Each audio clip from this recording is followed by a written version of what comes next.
This video is going to look at the subtraction problems on quiz number 2 in chapter 6. The thing you need to remember about subtraction is that the first thing you need is a common denominator. And the second thing you have to remember about subtracting is sometimes you have to regroup the first number. So we'll start with number 3. The common denominator is going to be 15 between these because both denominators will go into 15. I'm multiplying the 5 by 3 to get 15, so I have to also do that with the numerator.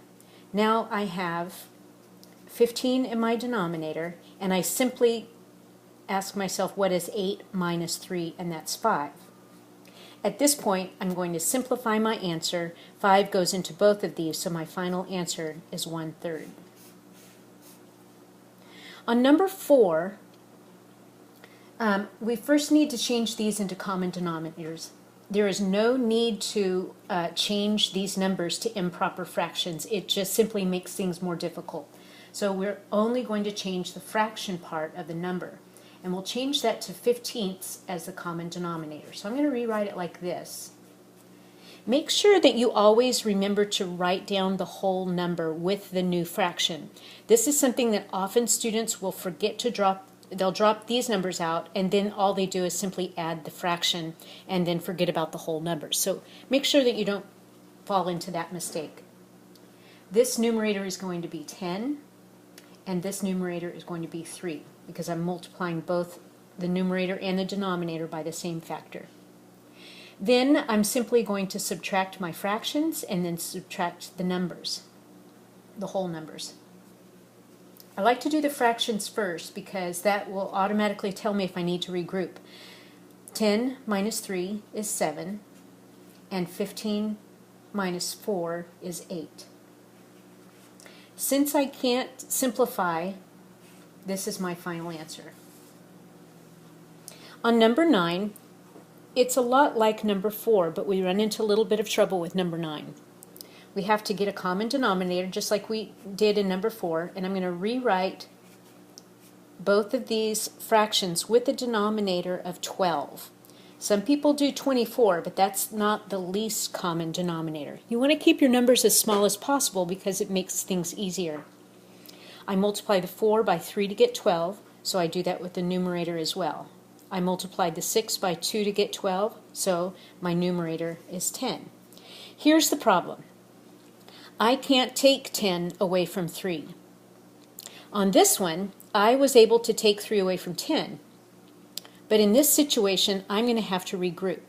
The way I regroup is I'm going to borrow a whole number from this 5, and I'm going to turn it into 12 twelfths.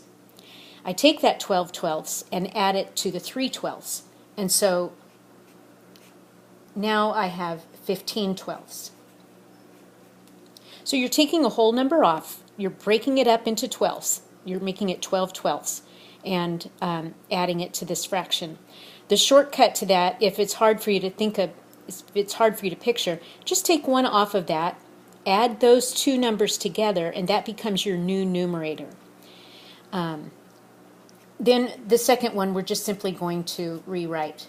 Now you can see I can take 10 away from 15 successfully. So now I can finish getting my problem solved. So I'll go ahead and do the fraction first. That's 5 twelfths, and 4 minus 2 is 2. Since this can't be simplified, that is my final answer.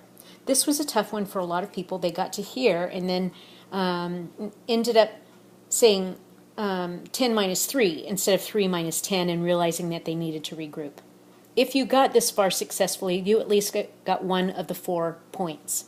All right, let's look at number 15. This involves an integer problem, and this is a negative. Remember that when you are subtracting with integers, it's the same thing as adding the opposite. So written as integers, this would be negative 3/4 plus a negative 8/9. Let's just focus on getting our common denominator first. Because 4 and 9 don't share a common prime number, the only way to get the common denominator is to multiply them. So that's going to be 36. All right, and then we have to figure out what the equivalent fractions will be. On the first one, we are going to change that to 27, and on the second one, this will become 32, because we're multiplying both the numerator and denominator by the same factor as what we had to get 36. Now, we know that the denominator is going to be 36. So we'll just write that down. What we have to look at is this part right here. You are subtracting, or you're taking a negative 27 and subtracting it from 32. As an integer problem, that looks like this. Negative 27 minus 32. Change to an addition problem. Looks like this.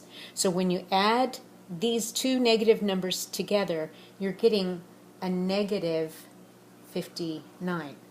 So we're not quite done yet. We have to change this improper fraction into a mixed number. We know it's going to be a negative fraction. We'll put 36 in the denominator. 36 goes in there one time, and you ask yourself what's left over by subtracting that, and you get 23. So the answer is negative 1 and 23/36.